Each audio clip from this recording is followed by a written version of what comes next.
The Numinous Podcast with Carmen Spaniola. Hi there, and welcome to the Numinous Podcast, where we have interesting conversations with everyday folks about the mystery of life. I'm your host, Carmen Spaniola, joining you from the lands of the Insilkshin-speaking peoples of the Okanagan Nations. Here, I gratefully live in a rural area, a short drive away from a small town known as Summerland, BC. Today, I'm delighted to welcome back to the show Nicholas Pearson, who is basically becoming our resident geologist and crystal witch. His newest book is The Witching Stones, the lore and craft of the essential crystals, gemstones, and minerals to empower your magic. Nicholas has been immersed in the mineral kingdom for 30 years and appeared previously on this podcast in episodes 158 on Crystal Basics, which aired in 2021, and episode 170, Flower Essences from the Witch's Garden, which aired in 2022. I will link to those in the show notes. I think he's written about a dozen or so books now, not only on minerals, but other spiritual topics as well. And he's always got a unique take. Like there's always a new way of looking that I think keeps those topics fresh and the books worth the investment. In this conversation, Nicholas shares his rationale for some of the unexpected choices he made when writing The Witching Stones. Nicholas, welcome back to the show. It's exciting to have you here again. I'd love a little update. What identities are you leading with today? Oh, well, thank you for having me back. I think my identities probably sound pretty similar. I identify as let's see, a queer magical person might be the broadest net that I can cast.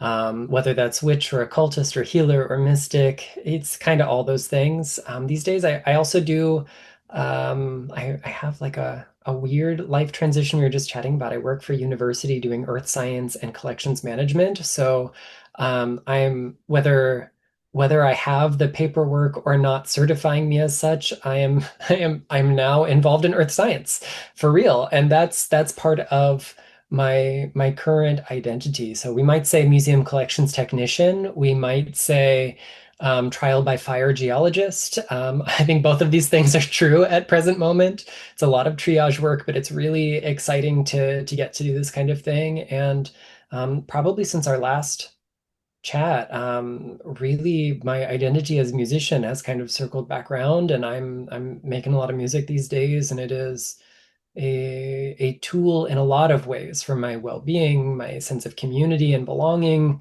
but also increasingly for my magic.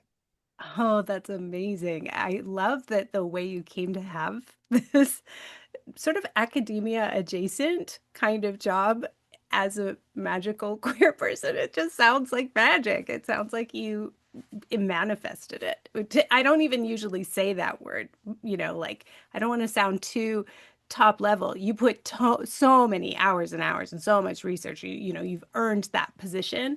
But is it like a kind of dream come true kind of job for you? It is in more ways than one. So the short version of this is I went to school at a very small private university in the Central Florida region called Stetson University, and I was, according to the paperwork, randomly assigned to work at North Science Museum on campus. And this is what kind of started me shifting my trajectory from music to other things. And 21 years later, I was hired by the same university to work in the same museum in collections management. I was recruited and they waived degree requirements. And they chose me over candidates that may have had those requirements because my field experience was, I think I did the math, it was 8 times what they were asking for at minimum. So that kind of made up for the lack of fancy paper to frame and hang on the wall. And thankfully, my familiarity with the kind of ethos and history of the collection is really useful because sometimes I can look at a specimen and go, oh, well, we've lost all of the identifying paperwork, but I remember exactly the case you used to be in, and I know your story. We still can't formally accession you because I need a document to tie you in temporally, but at least I know who you are. At least I know how you came into this building. And it's so exciting because it's definitely investigative, it's solving mysteries, and it's reinvigorating this sense of wonder that I have for both fine mineral specimens, because we certainly have plenty of those, but we also have a lot of just rocks. The average crystal lover might go, that is something that exists in the earth. And meanwhile, like getting to unpack its story is so gratifying to me, both its geological story, the kind of human cultural story, and that actually kind of echoes what I've been doing with this book that we're going to talk about too. So I won't put the cart before the horse there, but yeah, it's all interrelated. It's like the collection has been beckoning you and was like, we are first, you're going to apprentice to us, and then we are going to initiate you. And now, the student becomes a matter like it, master. It just, it's like the stones want you there. I love it. I love it. And so your new book, The Witching Stones, focuses mainly on stones that could be found in most regions of what we would call North America, and like they're just, even some of them just in our kitchen cupboards. I was so delightfully surprised when I saw the table of contents that it wasn't these kind of rare or typical like new age stones or gems. So why was it important to you, or to the theme of this book, for the stones to be so commonly available? Or why, I guess another way of saying that is like, what is actually magical or relevant to witchcraft and spellcraft and ritual about this, the particular selection of stones you've chosen?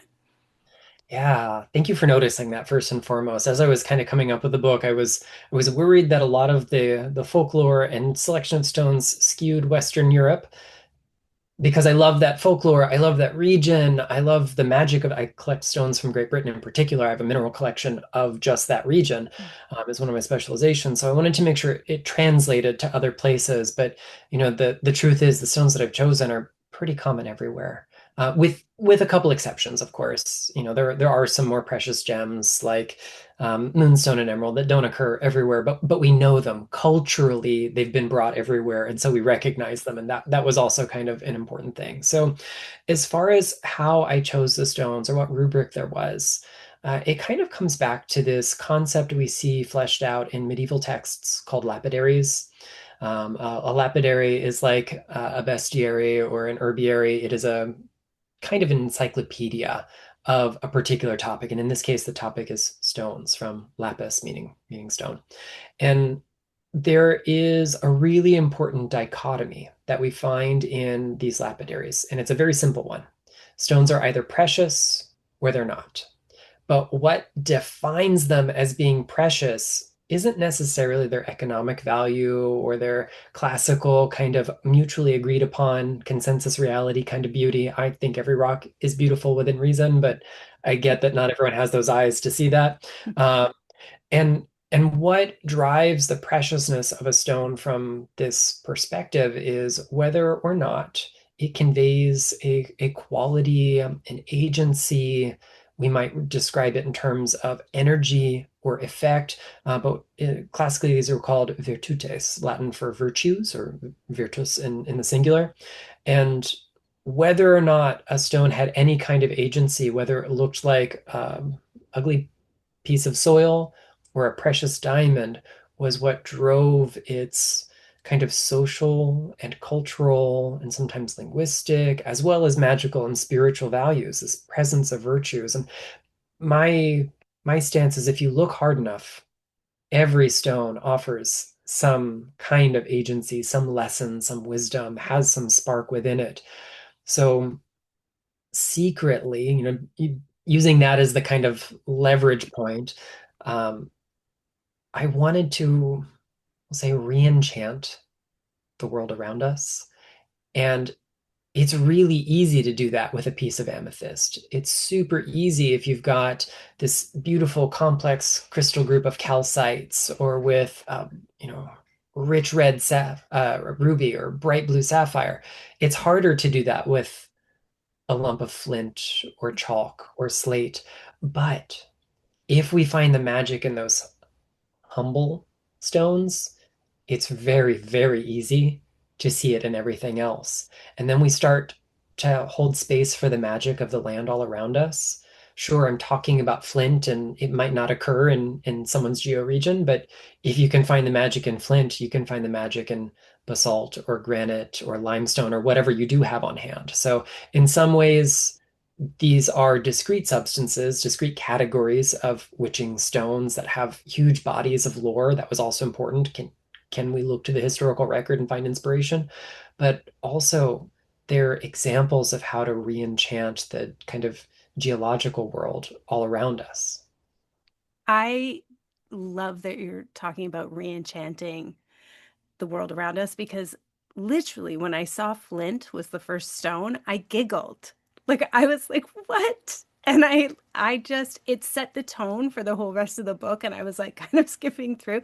Like I think I looked through the table of contents and was like, "Oh, wow, this is going to be interesting." But then when I really got into it, I was like, "I cannot believe I haven't thought so deeply about flint." I have been long fascinated by the story of Prometheus. I was totally one of those little kids that was in like the Greek mythology kind of ethos. You know how they say like when you're a kid, you're either like dinosaurs, space, like ponies or Greek gods.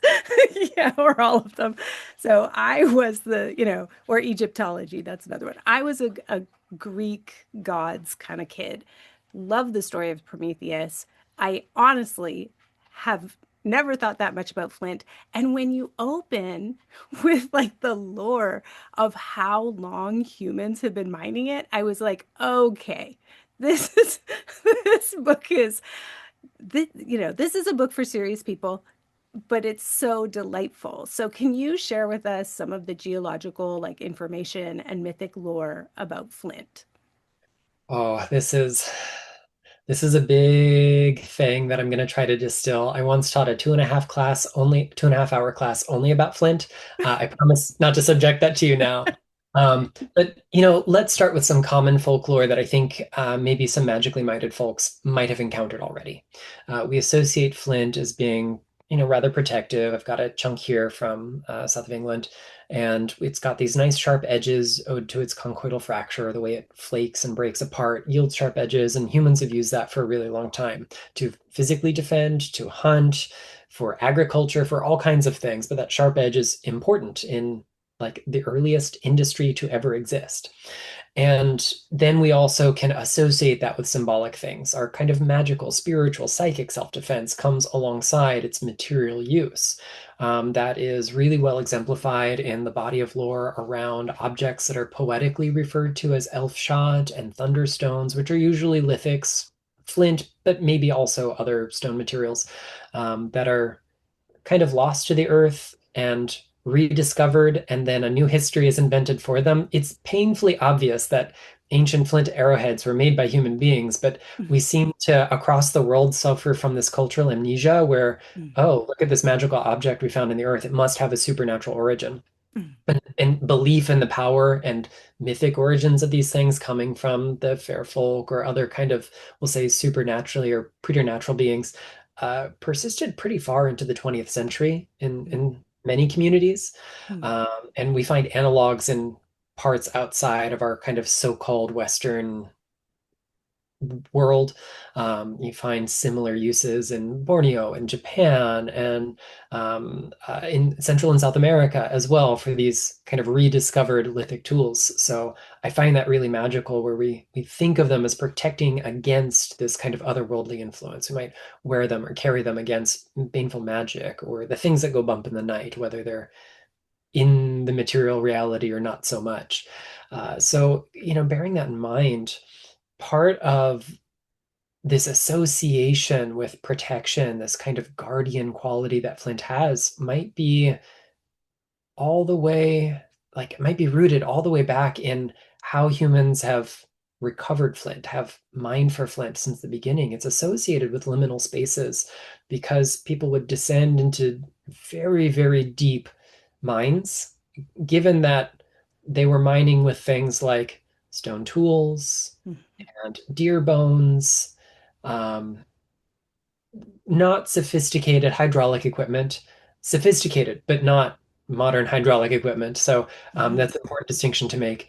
And they would, I mean, 100 meters or more sometimes, be able to dig into the earth and find these seams of flint in the chalk beds. In places like this, Grimes Grave and I think the Norfolk area in England is a really fine example of ritual use, not just of the flints, but of the setting of its discovery.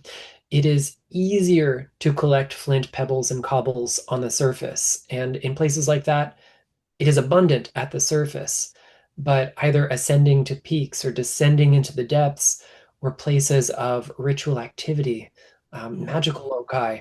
And so drawing stones from these places, from the other world, this kind of vertical ascent or descent, depending on, region, endows flint with an otherworldly property. So we can similarly kind of ascend or descend through consciousness, or if we use that kind of, we'll say, neo-shamanic three worlds model of the upper, mm, middle, and lower world, flint becomes this keystone for accessing these other states of being. And it's even echoed in its geology. I won't go into the whole story because I spend several pages on it in the yeah. book, but the story of Flint's formation is really fascinating to me and is linked to these like 20,000 plus, I think it's approximately 26,000 year cycles called Milankovitch cycles, which involve the kind of precession of the equinoxes, little tilt or wobble in the Earth's axis as it makes its great big revolutions, not just around the sun, but as the sun goes through the Milky Way and so on and so forth. So there'll be long periods of, we'll say, greater sunlight reaching Mm, one hemisphere or another, and periods where there are less, and that affects things like um, how much of certain kinds of microorganisms lived in the primordial seas. mm, Sometimes they would be very calcareous. They'd have these calcium lime-rich skeletons, which would fall to pieces, and we call those coccolithophores, and they accrete and eventually they form what is chalk. mm, And how flint got in these regular intervals mm, that marked cycles about 26,000 years apart mm. has perplexed geologists for a long time. But it turns out that while that chalk was still kind of primordial goo, to use a very unscientific term about it, the silica from other organisms like sponges, they have these little kind of hair-like structures called spicules that are made of almost pure silica, that would, kind of wash out and collect and become a colloid itself. And it would be kind of sundered from its material and recrystallizes flint in the space between where the aerobic microorganisms and the anaerobic ones, in other words, ones that respire with or without oxygen, in the presence of or in the absence of oxygen. So they have to be at a certain depth to find this kind of threshold space between them. And that's where Yeah. flint formed repeatedly, because we get these cycles of Mm, another layer of buildup in the chalk, and it would repeat ad nauseum. So flint is formed in liminal zones. It is mined from liminal zones, and we associate it with liminal myths. It's no surprise these three things are related, mm. but it is kind of surprising that it takes us this many tens, if not hundreds of thousands of years of hindsight to kind of put it together. And it's fascinating to me to think some stones are animals, some stones are plants, some stones are like I just the way you tell these stories in the book is just amazing to me to go from yeah, it's like every other sentence is like we've been mining flint for 10,000 years or something. It's like what? You just the research has been phenomenal. So like kudos to you for taking such a vast amount of knowledge and condensing it. That also has kind of like it mirrors what stones are doing, taking this vast body of material and condensing them. I also loved that you included hagstones. I was obsessed with hagstones more in my adulthood. I hadn't encountered them really growing up, even though I was like on an island. I guess I just didn't really know that folklore and didn't really know to notice. And then I got obsessed, like in my 30s and 40s, really wanted to find one. Didn't never found one. I'd see other people like on Instagram looking through or something, and I'd be like, man, and then, oh my gosh, he just showed me a gorgeous big one. Okay, then I turned 45, and shortly after that, I found one, and I was like, I was so delighted, but I was on the beach with my best friend, and I just felt this impulse where I was like, oh, I need to give it to her. Like, and she knew how long I'd wanted to find a hagstone. So it was like quite a it was quite a big thing for me and for both of us to be like, I'm going to gift you this hagstone. You need it right now more than I do. And then after that, I found several in the same year. And I even had like two different people find them, one like all the way in Ireland and another one like on the island where I live, and they gifted them to me. So I would love it if you could just share how the hagstone convinced you to put her in the book. And if someone happens to find one, what should they know and do about hagstones? Well, I feel very lucky that the general kind of substrate here in Florida, particularly in Southeast Florida where I grew up, is very limey. It's limestone or limestone adjacent in the case of coquina, which is like bioclastic limestone. It's got lots of little shells in it, but is, functionally, chemically very similar. And so these are porous, they're very soluble, they're softer than a lot of other rocks. So it predisposes itself to being turned into hagstones very easily. And for those who are listening might not know, a hagstone is a naturally perforated stone. It could be the erosion by sediment, wind, rain, moving water. They can be bored through by certain kinds of organisms like the pittic clam, also called the razor clam or the angel wing clam, and they're naturally bioluminescent, which is just pretty cool. And also sometimes hagstones are fossils that are naturally pierced, like Porosphera globularis, which is a kind of fossil sponge that forms almost like tiny little, nearly spherical bodies that are hollow in the middle. And so if that hollow vacuity is preserved, you can string them like beads. So hagstones have a kind of otherness about them that are really strange and otherworldly. And I think no matter where you are on Earth, the first time you encounter a stone that has a hole in it that nature made itself, you go, how is this possible? Yeah. And it is very likely that some of the earliest ornamental uses for stones were just naturally pierced stones, natural hagstones that were already out there. We didn't have to drill them into beads. We can only hypothesize about this, but I think it's a pretty safe guess to make. And I'm not original in coming up with that. I cite other people in coming up with that. But as far as like the lore goes, that idea of the otherness of them endows them a proximity to the other we encounter in life. So on the one hand, again, we come back to this apotropaic or protective function of turning back harm or evil. That's really where hagstone comes from. We think of one thing when we hear the word hag today, and it's not a very kindly image. But originally, that word has its roots in uh, ultimately like the same root as the word for hedge. It is again, I hate to be like such a stereotypical like 21st century witch and overuse the word liminal, but but they are these we'll say peripheral zones. The hedge would encompass the village. The outside of it was wild and untamed, and within there was safety. And the proverbial hag was someone who would cross that threshold and encounter wildness and otherness and the untamed. So hagstones in a way are almost like a miniature portal. They are a portable symbol of the cave through which we can cross into the initiatic mysteries, like we see in so many, ritual cults in the ancient world. They are symbols of a kind of threshold that we can cross in the dream state, in spirit flight, in shamanic journey, whatever we call that in our tradition. But also because they represent this gateway, they can kind of stop things from crossing through into our world. So they're long been hung up to protect us when we sleep, when we're the most vulnerable. So the word nightmare, mare, is actually a synonym for hag in this very old root that it's got, and it was the kind of mythical being that sat on your chest and made you have unpleasant dreams, and was probably rooted in the very universal human experience of night terrors or sleep Yeah. paralysis. I think we've all been there at least once in our lives, and it does feel like something's weighing you down. So it was thought hanging this above the head would protect you when you sleep, hanging them where we have animals.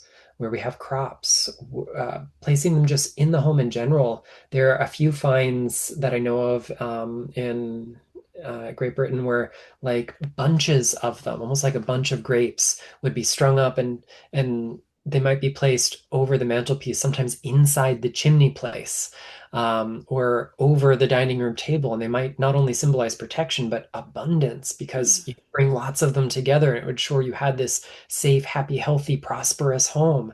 There's just so much folklore. I could do another 2 hours on this, and I'm gonna try not to, but they're so uncanny that Yeah. they help us encounter the magical, even though they're just ordinary rocks. Yeah, they really do seem to encapsulate the whole ethos of your book of finding the magic in the ordinary. And part of what's magical about it is that you find something quite extraordinary or out of the ordinary if you look close enough, right? So, as I mentioned, I grew up on an island on Vancouver Island. And as a child, there were like certain beaches that everyone would go to in the summer because they were the sandy beaches. And I would walk along the beach looking for sand dollar shells, which for folks who don't know, it's like a flat, burrowing sea urchin. And so, you don't want them when they're alive, but when they are dead, they're this very fragile shell. And in your book, you have a chapter on fossil urchins. And I had to look it up because I was like, is that a sand dollar? And then when I saw the images, I was like, no, it's not a sand dollar. It's something else that, again, maybe I just didn't know to look, or maybe I don't know if they are co-located, but I just thought, oh, wow, these are something now I want to look for because maybe I've overlooked them. So tell us a little bit about fossil urchins and where are these more common in the world? Yeah, so fossil urchins are really magical. In the region I grew up in, South Florida, sand dollars on the beach. I mean, they weren't super common, but you certainly can find them. They exist there, and they are a type of they're a genus of urchin, probably several that do have those flattened bodies, ideal for burrowing. But usually, when we think of the kind of classic fossil urchin, they might look something kind of like this, almost like a really rustic loaf of bread. It's got this Yeah. five-pointed star on it. Some of them are heart-shaped, some are shaped kind of like caps or crowns, some have more exotic forms, we'll say. And you certainly can find the fossilized sand dollars, often a bit smaller. I know that Scott Cunningham in his Encyclopedia of Crystal Gem and Metal Magic talks about those fossil sand dollars and his applications for them. So those must have existed in California where he grew up. But as far as places you can find them, I mean, you find them here in Florida. I have this really vivid recurring memory because it was a thing we did more than once. But when I was very young, we would visit my great grandmother on the Gulf Coast of Florida. And by all accounts, according to my grandmother, I could swim before I could walk. Um, I currently don't spend a lot of time at the beach because I'm about as far inland as you can be in Florida, and that's just too much of an inconvenience compared to growing up at, 15-minute drive from my favorite beach and, a 5-minute walk from water. It wasn't glamorous water, but, it was there. So, um, I have a recollection of not liking the Gulf Coast because it was a different kind of water than I was accustomed to. But the thing that I loved was how much limestone rock there was in this particular region. And if you looked hard enough, weathered out of it, you could find these fossil or the fossil sea urchins. And so I actually still have some, not many from my childhood. I collected Wow. some later in life as well. And they're just the most magical thing, imprinted with that five-pointed star. You can find them in a lot of similar kinds of environments. They sometimes occur in chalk beds. They might be silicified or replaced by flint. So you find a lot of folklore about them in not just Great Britain, but also in places like some of the Nordic countries in Scandinavia and beyond. You find some folklore about them in France. You can find them in many parts of North America. They occur in um, Texas and Morocco, and I think also Madagascar and plenty of other regions. Hmm. These things are truly ancient. The ones that exist today haven't changed a whole lot as well. So there's quite a large body of folklore around them, but it's knowing what they used to be called that is helpful for figuring out when the folklore applies. So I mentioned thunderstones when we were talking about flint arrowheads, but also sometimes these guys get called thunderstones as Oh, well. And so you have to have a really careful reading to know which is which in the folklore. Lots of other things also got called thunderstorms, and that's maybe a topic for a whole separate book. But human beings have gone out of their way to collect these for at least 400,000 years, to use them in the manufacture of tools for at least 400,000 years. The way they did so also suggests symbolic thinking. Symbolic thinking also means that we have symbolic acting, which is ritual, which means that these have factored into ritual use, spiritual, magical, religious use for longer than Homo sapiens. And that blows my mind. Now, can we reconstruct what those rituals consisted of and what they meant to those people? Absolutely not.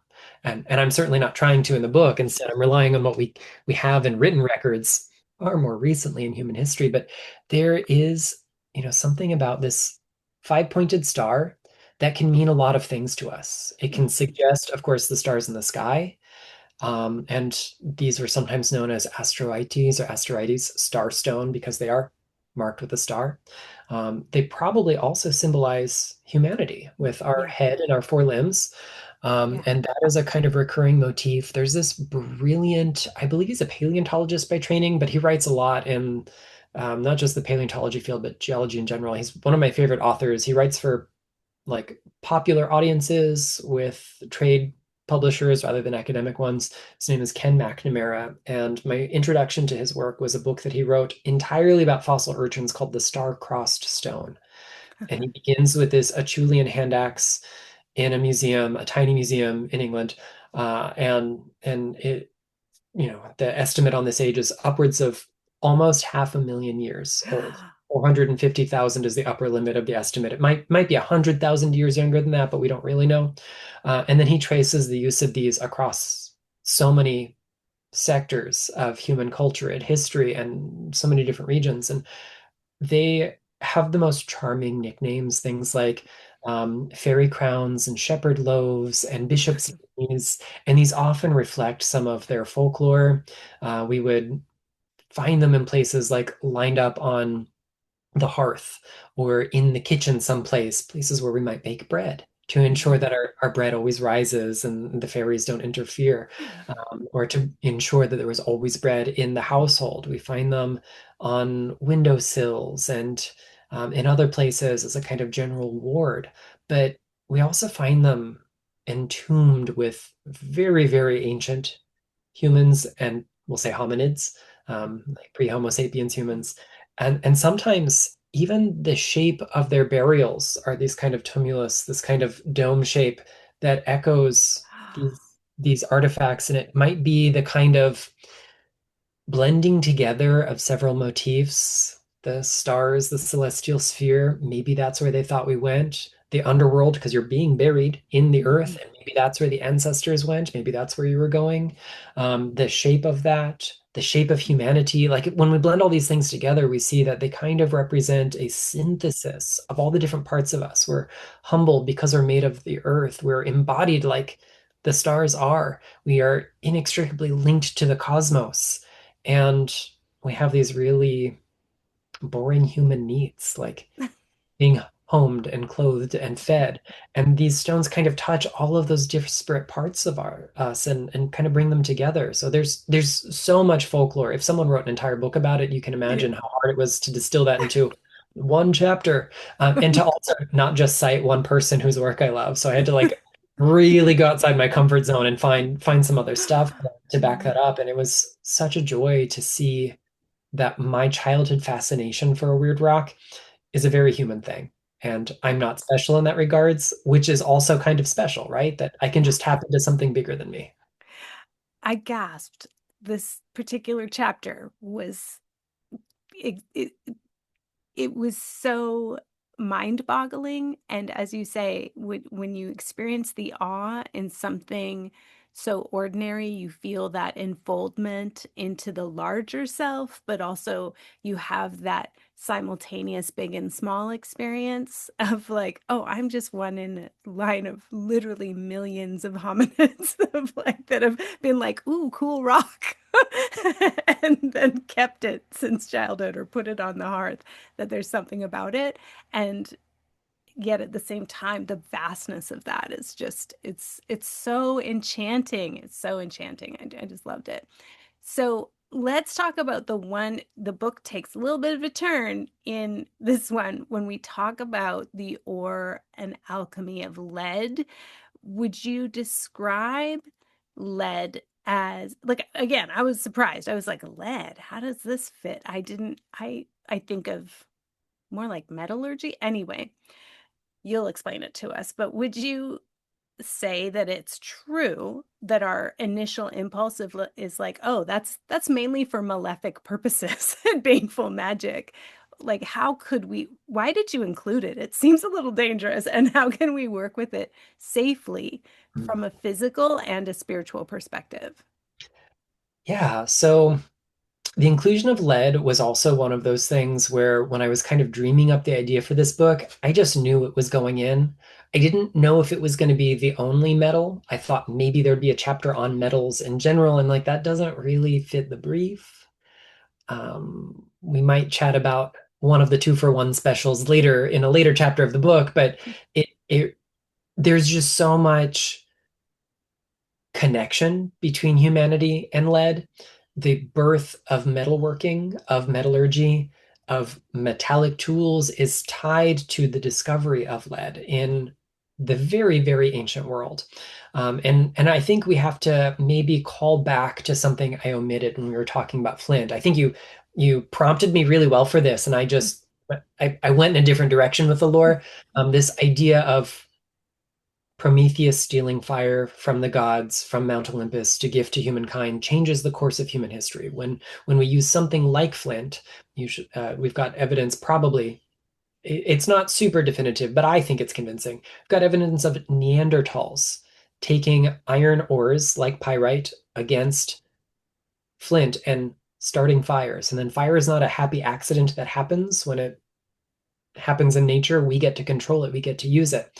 So likely the discovery of lead is something that happens after this. If you happen to build a nice big roaring fire in an area where there's a lead deposit, galena, the primary ore of lead, it's a lead sulfide, has such a low melting point that after that fire dies out, you're going to find congealed puddles of lead metal in them. It might even run out and form little rivulets from underneath the fire. So this is the first metal that we have in human history where we're intentionally going out and smelting it as an ore, as opposed to like our precious metals, which they're already pretty workable if we find a good enough deposit.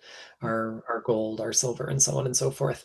Even copper to a certain extent, but like copper ores melt at such a high temperature comparatively, they're pretty hard to sunder from their host rock.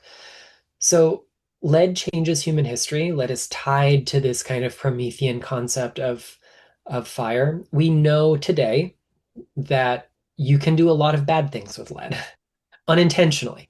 And it's not fun, and you shouldn't do it. We called lead poisoning, like the medical field, the official term, the designation for lead poisoning for a long time, through much of the 20th century, it was called Saturnism. It causes a kind of atrophy of all parts of us. Our cognitive function atrophies, our physical function atrophies. We get a kind of calcified connective tissue as well, and it's this hardening and slowing that is like the kind of spiritual qualities of the planet Saturn. Now, of course, in alchemical lore, if we look at the planetary metals, Saturn is the ruling metal of, or the ruling planet of this metal. So we have these kind of links, which came first, chicken or egg. I, I don't need to know that they're connected, and that's good enough for me. But Saturn is the Lord of Karma, the Lord of Time. He is the great restrictor. We need restrictions. We need boundaries. They form containers that hold things. And the fact that we can associate that with the ability to work lead into containers to hold things is not lost on me either. So there are constructive uses symbolically of lead. There are also destructive ones. Just like we see the kind of deleterious effects it has on us at a biological level, we also understand that energetically or spiritually, it can have these kind of malefic purposes to it. And one of the really important themes that I wanted to incorporate in this book was that the kind of crystal healing phenomenon that we see here in the 20th and 21st centuries is often viewed with a certain amount of suspicion at best, maybe disdain at worst from the so-called serious occultists as this kind of new age thing. But it's actually been going on for a long time. Again, picking up rocks, attributing power to them, and acting on that in ritual means is as old as it's older than Homo sapiens, right? So it is a link in a very old chain, and that chain hasn't always been all love and light. And holding space for that with lead was important. The other thing to contemplate here is that magic has always been a tool of the oppressed. And when we encounter the kind of baneful works, yes, humans will always be humans. You can find lead curse tablets that have really petty inscriptions. I hope so and so gets diarrhea and dies a violent, horrible death, but said maybe with some explicit words in ancient Greek. The equivalency of some four-letter words I don't know if I should say here, but you get the idea. Um, but also it was about justice. So when we think about a a metal derived from a mineral resource, all metals are mineral resources. We've just refined them slightly. And we contextualize that resource is something used for justice, used for liberation, used to take down the oppressive isms that hold people down. That is magic, and it's also super timely, and yet it's also timeless because humans are always humans. There's no there's there are more poetic ways to say it, but let's not dress it up in something fancy. Like, it doesn't matter where or when you are people. And the idea that there is a lost and mystical, ancient, enlightened phase, and we should do things like that because it was better, kind of neglects the fact that we're not so different. We just have different technology. Mm-hmm. Um, and as far as working safely with lead, the first thing that I want to put out there is if you're working with refined lead or with a common lead ore such as galena, the safety, the handling requirements are pretty similar to any other rock. Don't inhale the bits that come off and don't ingest any part of it. That's true of quartz. If you inhale quartz dust in enough quantities, you develop silicosis and you could die a horrible death. But quartz by itself is pretty inert. Lead is not super reactive to a lot of things in our environment. So as long as you're not ingesting it, please don't put it in your drinking water. Galena is insoluble in acids. So again, it's pretty easy to handle these things safely. There are some lead compounds that are, do require a little bit more care, but wash your hands. Don't lick it. Don't grind it up and snort it. They're very simple things as far as handling it safely. And so, as opposed to like some of our botanical poisons that do require extreme caution, we can still work with the poison path of the mineral kingdom with something like lead that is easier than some other options. And my preference is to work with lead ores like galena or cerussite or pyromorphite, in some cases because they're beautiful and they've got wonderful crystal structures, and also in part because some of those are less reactive than the parent metal will be. And that's just something to bear in mind. But uh, I wanted to remind us again, if we're thinking about the virtue of the mineral sphere, it's not just our precious crystals. Mm-hmm. And if we can recognize that lead, of course, is a mineral resource, then we're going to recognize copper and the silica in our glass and all these other things that are derivatives. And hopefully, again, this kind of subversive goal of re-enchanting the world around us kind of comes into play. And we just use lead as one example of many. Mm-hmm. And I love that you included the baneful or the poison path of working with these things of the earth. It's just again, chef's kiss. The construction of the book and the selections were just exquisite. I appreciate that. So let's go from kind of um, the shadowy realms and let's ascend, and then we'll come back down to earth. You have what you call the 2-for-1 special. There's a chapter where you include amber and jet together in the one. I knew that amber was fossilized tree resin. Lovely. I'm embarrassed to say I did not realize that jet is fossilized wood. I, Unrecognizable to me. So tell me why you chose to put these together and how are these stones associated with priestesses? Yeah.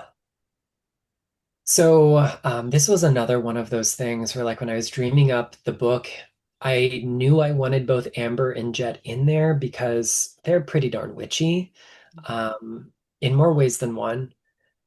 But instinctively, I knew I wanted to talk about the combination of them in terms of the kind of modern day association of them as stones of the high priestess or of high priest, the priestly class or function or role, because like you're not really better than anyone else, you're just helping others do stuff in a lot of kind of witchy circles. And the only way to do that effectively was to put them in one chapter. And as I sat with that, I thought, well, you know what actually makes perfect sense. You admit that you feel embarrassed not realizing that jet is a kind of fossilized wood, but for most of human history, our interactions with amber and jet suggest we thought they were actually the same kind of substance. And it's really easy to tell that amber is resin, particularly when it's got little bits of other stuff in there. Um, Tiny bits of bark and pollen and leaf matter and insect matter and so on and so forth. There are examples of jet that have pieces of um, vertebrates in them, sometimes entire vertebrates, which is, we can tell that something got stuck in resin, and hence we have Jurassic Park, right? Uh, Right. so that we kind of get that. But when you start to compare the materiality of these two substances, they, in the pre-modern world, were typically found most abundantly in coastal environments because they are buoyant in salt water and wash ashore. They are both very lightweight. They both have a resiny texture and a similar kind of resinous luster when polished. They are both flammable because they're made out of hydrocarbons or organic substances. And if we find them in situ, like in the earth, they both occur in sedimentary deposits because they're both fossils. And so jet for a long time was known as black amber or witch's amber, because it was just kind of attributed similar properties. They seem very much alike, and they fulfill very similar kind of social, spiritual functions throughout history. Now, as far as why we associate them with the kind of priestly, priestess, priestex, whatever we want to call it, function, um, this is something I imagined. My current skeptical self imagined it was fairly recent because we see this in the kind of Wiccan witchcraft traditions, Gardnerian, Alexandrian craft from there have kind of disseminated through a lot of modern folklore. We're still folk, we have lore, it's still folklore. I think probably the first place I saw them called the Stones of the High Priestess was again in the work of Scott Cunningham. But there had to be a precedent for that. And so if we look at some of the Wiccan witchcraft source materials in that rebirth era of the modern witchcraft movement, we see references to a witch's necklace, wherein women identified witches would wear a necklace, preferably a large gaudy one of natural materials. And amber is one of those materials that is sometimes cited. Now, at least for a time in his history, Gerald Gardner's high priestess was the mother of the modern witchcraft movement. Doreen Valiente, a personal hero of mine. I just adore her writing, her craft, her spirit, her vision. It turns out she had a very special fondness for amber. I found this out after writing the book, but when she writes about amber being associated with the high priestess, it might be a little bit of personal bias because she was the high priestess and wore a witch's necklace of amber, several of them probably, because she had it in her collection. And then it would be Janet and Stuart Farrar who talk about these two as the stones of the high priestess in a very kind of formal way. And in that tradition, the Alexandrian tradition, it is gifted to them. And a lot of kind of witchcraft movements highlight this today. But that's modern. That's 1950s forward. If you know a group existed before the 1950s, which is possible, but not an ancient one, maybe the 1940s forward. But it turns out that Jet especially has been associated with priestly classes since antiquity. And in particular, Jet was said to be sacred to the goddess whose name I will butcher no matter which pronunciation I use, so I'll use several. Cybele, Cybele.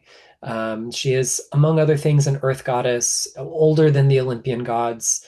Um, whose origins are maybe a little up for debate, but her particular priestly class would often wear strands of jet beads.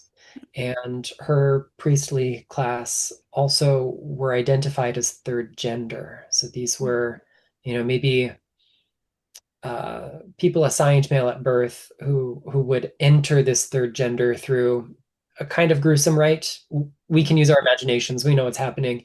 And they kind of lived at the intersection of masculine and feminine roles through society.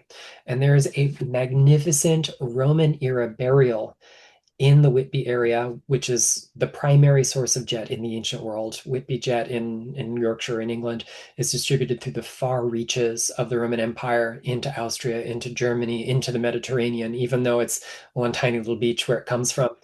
But there's one particular burial. I'll forget the number. The skeleton is known by a number, and anatomically, experts believe this person was probably assigned male at birth, but socially is dressed up in all of the trappings of a high priestess, associated probably with the cult of Kibele, Mm. Cybele.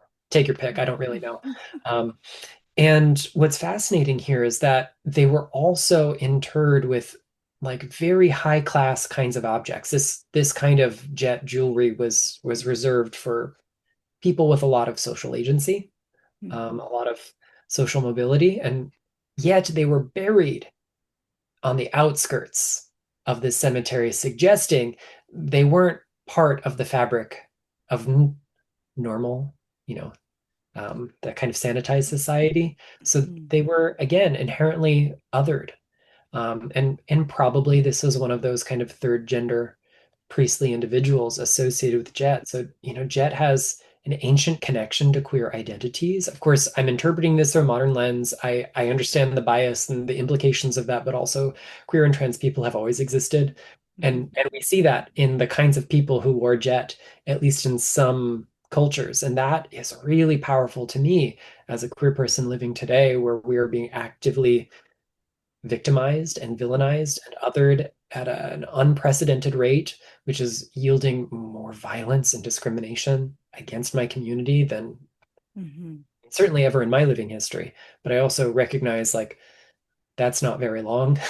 um, so I'm hopeful that by reclaiming the kind of balance we see in combining amber and jet, recognizing they held similar roles to one another in parts of the world where one had access over the other, but they also are these kind of complementary forces. We have the solar luminous quality of amber and the deep dark night of jet, and when we bring them together, there is synthesis. And we recognize that we can exist between and beyond the binary, and all of us do in more ways than one.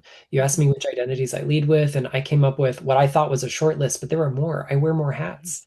And I think our job in recognizing ourselves as the kind of priestesses of our own lives is shepherding our lives in the direction beyond, between, above, below, whatever the binaries are. I'm not just this or that, it's both and.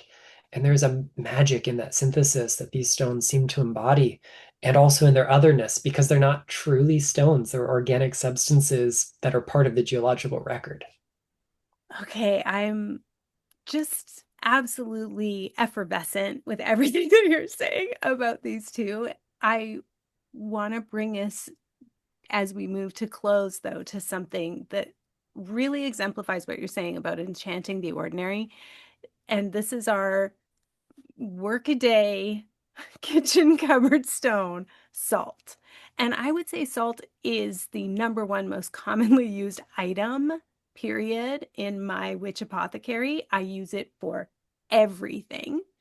I do think of it as earthly, but I don't think I've ever thought of it as a stone. So tell us why you chose to include it and how what you personally use it for most. Yeah, so salt is the mineral halite, sodium chloride. It's probably the most iconic of the halide group of minerals, the salts, so to speak. It is enchanting. It forms cubic crystals among other shapes. It comes in so many colors based on its impurities, and it's found all over the world. We probably think the earliest salt production goes back about 8,000 years, which is a stupid long amount of time. It's tied to the advent of agriculture because when we have sedentary agrarian diets, we don't get enough salt like we do from wild game meat as human beings. And so there was a visceral need for salt or you got sick. So it is a part of the foundation of human society, of civilization. Salt is there. Salt, therefore, has a lot of importance.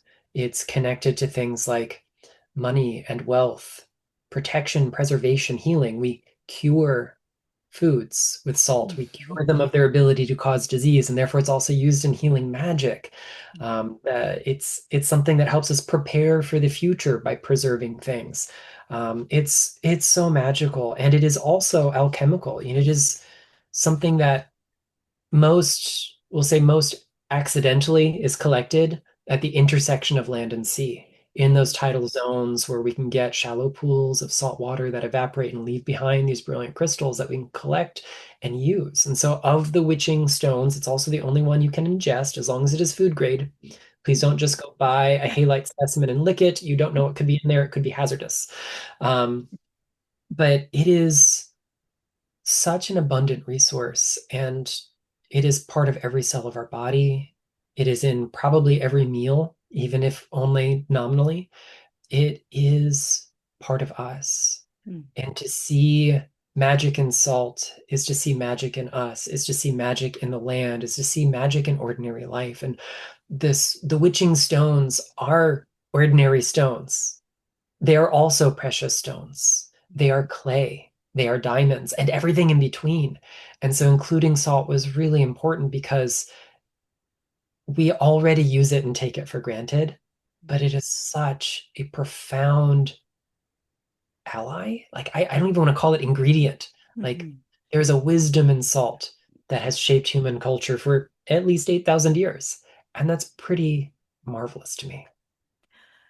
Folks are going to have to get the book so they can get all of the rest of the magic. It's so titillating, even just this little bit, this one little granule of salt on the tongue. It's the magic is right there. I love it. Thank you.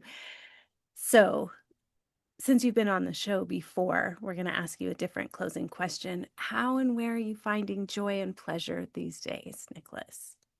I alluded to it earlier. These days it's music.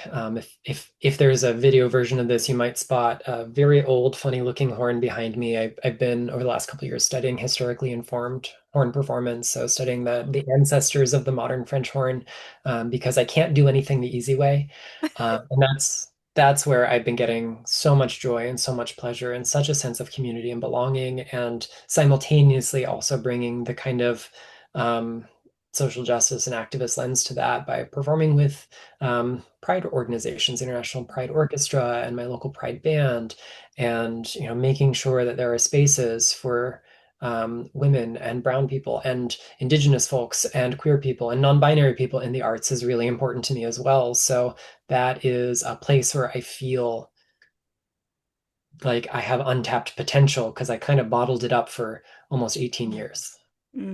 Is that something people can glimpse on your Instagram? For sure. You'll often find me doing live Q&A while I'm polishing an antique instrument. Every now and then I'll play one just for funsies on there. And I try to have highlights of concerts when I get a chance. So every now and then I post some fun stuff. Can you say your Instagram again? Yes, it is at the Luminous Pearl. And the website also is theluminous.pearl.com. I tried to make it consistent so it's easy. Yeah. Yeah. Thank you so much for bringing the magic today, Nicholas. I look forward to the next time you come back. My pleasure, and thanks for having me. Always a great conversation with Nicholas. You know, you're always going to be charmed and learn something at the same time. The Witching Stones hits bookstores on October 6th, 2025. And if you've been listening to this show for a minute, then you know how very important the pre orders are for any author's success. So I hope you'll go to your local bookstore or their website and pre order your copy for pickup in early October as a little treat for yourself in time for the season of the witch. I'll put links in the show notes to his website and Instagram, and you'll find the notes in your podcast player or at numinouspodcast.com. Now, this review in my listener shout out this time, it's an oldie but a goodie, and I don't know if I ever saw it because it was left on my podcast host dashboard, which is like that's one of those corners of the internet. I don't know where it's even posted. I only see the back end stuff, so I just don't frequent that corner very much, but I stumbled upon it today. And I think this review was in response to a podcast mini series from a couple of years ago called Portrait of a Marriage. And I know this reviewer, I know who this is, and I don't think I've ever thanked her. So that's embarrassing. But also, this is my big, heartfelt, and long overdue and sincere thanks to Chris, who wrote. I am so grateful for your conversation and your humanity. I have been grappling for years. I am avoidant and the Hubs is anxious, and I need mentorship and hope. And I need backup and even words to help me convey what I know is true for me. This series has been a holdfast. Thank you. No, thank you, Chris.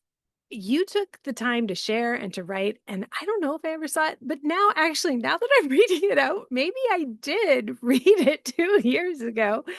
If I've already thanked you in a different episode, then thank goodness for perimenopause brain fog because I read it today as though it were the first time. And it totally warmed my heart. It was really lovely to think of you. And so, whether this is my first or my fifth, thanks to you, I send you 1,000 more, my friend. Thank you for listening. And thank you so much for writing that.